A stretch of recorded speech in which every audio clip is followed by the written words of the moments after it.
तत् त्वम असि। हे अवतारों, सभी को मेरा नमन। कह के आखिरे शब्द क्षमा हो गई खामोश, जिंदगी लेने से जिंदगी न मिली। साथियों, पूरी रात न जाने कितने कीट पतंगों की जान ली, लेकिन फिर भी क्षमा को बुझ जाना पड़ा। वह बुझ गई और आखिरी वक्त में उसने कहा कि न जाने कितनी जिंदगी मैंने ली है, लेकिन ये ली हुई जिंदगी मुझे जीवन नहीं दे सकी, मेरी जिंदगी को आगे न बढ़ा सकी। साथियों, यह जो जीवन है इसका एक बहुत ही आश्चर्यजनक नियम है, और वह नियम है प्रतिध्वनि का। हम जितना इस जीवन में बिखेरते हैं, उससे कई गुना हमें वापस मिल जाता है, फिर वह चाहे अच्छा हो या बुरा। लेकिन एक लिमिटेड टाइम में हम उसे देख नहीं पाते। उसको देखने के लिए एक बहुत बड़ा आउटलुक चाहिए होता है, एक बड़ा परिदृश्य चाहिए होता है, थोड़ी बड़ी समझ के साथ उसको देखा जा सकता है। आज हम इसी पर चर्चा करेंगे कि किस भांति से यह जीवन हमें वही लौटाता है जो हम अपने इस जीवन में चारों तरफ बिखेरते हैं। एक कहानी है कि एक व्यक्ति कहीं चोरी करने गया और वह उस मकान की खिड़की से अंदर जाने की कोशिश कर रहा था, तो खिड़की टूट गई और उस व्यक्ति का पैर वह भी टूट गया। तो वह इस बात को लेकर के न्यायाधीश के पास गया कि मेरी टांग जो है वह इस व्यक्ति का मकान था, तो इस व्यक्ति के कारण टूटी है। तो वह व्यक्ति कहता है, इसमें मेरी कोई गलती नहीं है।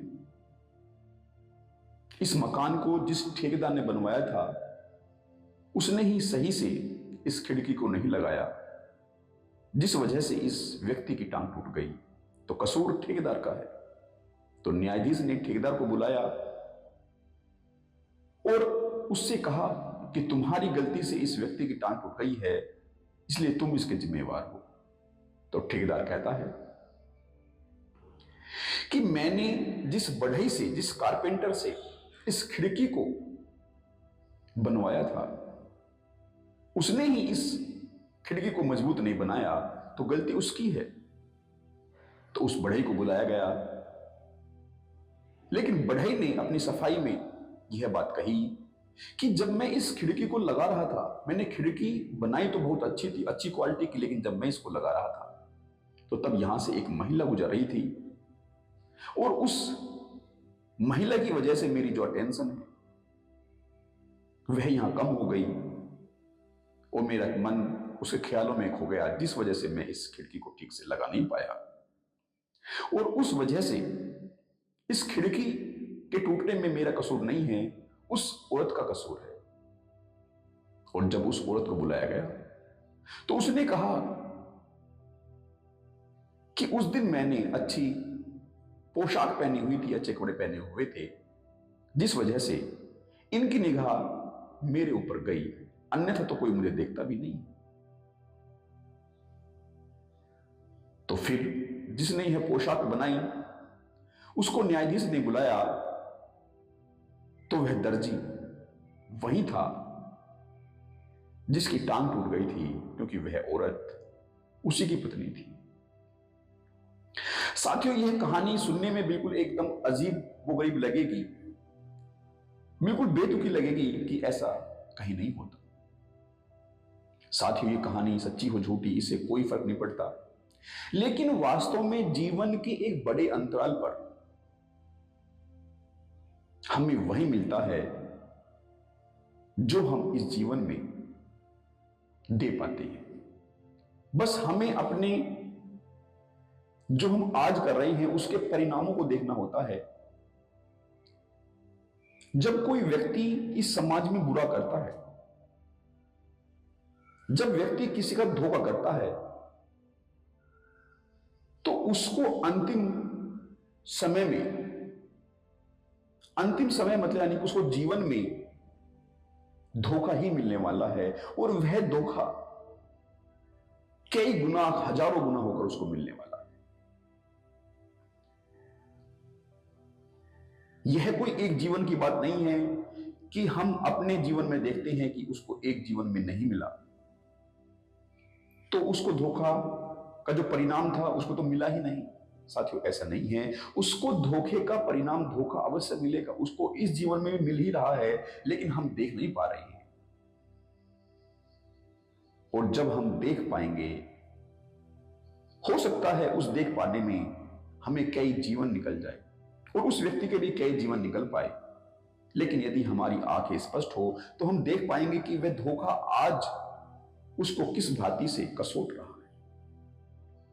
साथियों, जब व्यक्ति किसी का छल करता है या व्यक्ति किसी से कोई धोखाधड़ी करता है तो वह, उसको लगता है कि वह जीत गया। साथियों, दो दोस्त थे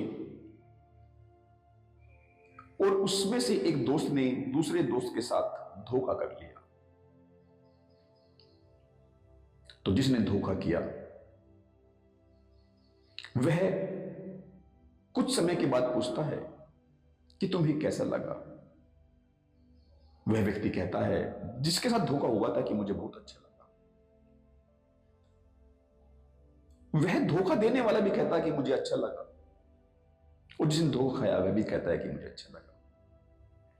लेकिन साथियों, इन दोनों के अच्छा लगने में बड़ा फर्क है, क्योंकि जिसने धोखा खाया था वह व्यक्ति उससे कहता है कि तेरी ही सजा थी कि तूने मुझे धोखा दिया और तू इसमें सक्सेस हो गया, तू इसमें सफल हो गया, जिस वजह से तूने यह अपना मार्ग अपना लिया और अब तू जीवन भर इसी मार्ग, इसी रास्ते से गुजरेगा।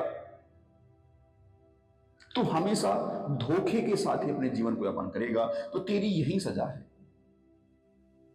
और मैंने जो तेरे से धोखा खाया था, अब मैं न केवल तेरे से बल्कि ऐसे अन्य बहुत से धोखेबाजों से सजग हो गया हूं, इसलिए मैं सुखी हूं, मैं खुश हूं।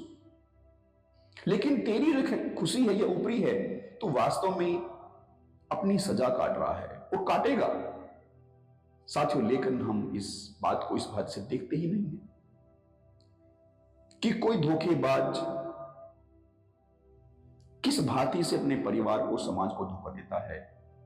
साथियों, उसके धोखा करने में बहुत से अन्य लोग उससे प्रेरणा लेते हैं धोखेबाज बनने की, तो वह समाज में तो गंदगी फैलाता ही है और उस गंदगी फैलाने में उसे समझ में नहीं आता। लेकिन शायद जब उसके बच्चे उससे धोखा करना सीखते हैं तो कुछ ना कुछ तो उसको अपने बच्चों में नजर आता ही होगा, अपना कुछ अंश। तो उसको कभी ना कभी तो यह महसूस होता होगा कि मेरी वजह से मेरे बच्चे इस धोखे का जीवन जी रहे हैं और उन्होंने भी यह धोखे का जीवन अपना लिया है। साथियों, यही उसकी सजा है कि वह, उसका परिवार उस धोखेबाज की वजह से पूरा धोखे का जीवन जी रहा है, और वह भी जब उसके धोखे का जो चरम है वह पूरे चरम पर हो जाएगा धोखा, तो फिर धीरे धीरे कमजोर भी होगा, और जब वह ढलान के क्षणों पर आएगा तब उसको अपने धोखे पर पछतावा होगा। जब वह धोखे से चरम की तरफ जा रहा होगा शायद उसको नजर भी नहीं आए, लेकिन जब वह धोखे से नीचे की तरफ आ रहा होगा तो वह, उसे अपनी करनी पर पछतावा अवश्य हो रहा होगा और होगा। लेकिन हो सकता है इसमें उसको इस जीवन में इसका परिणाम न मिले, लेकिन आने वाले जीवन में जब तक उसकी कई संतानें इस जीवन को यापन कर चुकी होगी, तब जाकर उसको इस धोखे का परिणाम अवश्य ही सामने आएगा। साथियों, यह जो एक चक्र होता है यह इस चक्र को, कुचक्र हम ही बनाते हैं। लेकिन जब हम बना रहे होते हैं तो या तो परिस्थितिवश या जाने अनजाने हम इसमें फंस जाते हैं। हम बेहोशी की वजह से इस कुचक्र में फंस जाते हैं, और बेहोशी ही पाप है। हम कोई भी पाप बेहोशी में करते हैं। लेकिन जब हम अपनी इस बेहोशी को त्याग देते हैं तो हमारा जो कोई भी कर्म होता है वह पुण्य हो जाता है, क्योंकि हमसे होश में कोई भी पाप हो ही नहीं सकता। साथ ही और अपने आप को होश में बनाए रखने के लिए ध्यान, मेडिटेशन बहुत आवश्यक है। क्षण क्षण सजगता बहुत आवश्यक है। जो हमारी अवेयरनेस होती है उसको बनाए रखना बहुत आवश्यक है। हमें अपनी जड़ों से, अपनी गहराई से जुड़े रहना अति आवश्यक है। नहीं तो हम इन परिस्थितियों में बहक जाते हैं। परिस्थितियों ने जो हमारे साथ क्या होता है हम उसकी प्रतिक्रिया में वहीं लौटा देते हैं। लेकिन जब हम अपनी जड़ों से जुड़ेंगे, जुड़े रहेंगे ध्यान के माध्यम से, सजगता के माध्यम से, तो हम फिर रिएक्ट नहीं करेंगे, हम कोई प्रतिक्रिया नहीं करेंगे। हमारी जो सहज एक स्फुरना होगी परिस्थिति को देखते हुए, जो किसी को नुकसान न पहुंचाए, हमारा फिर वह कर्म होगा।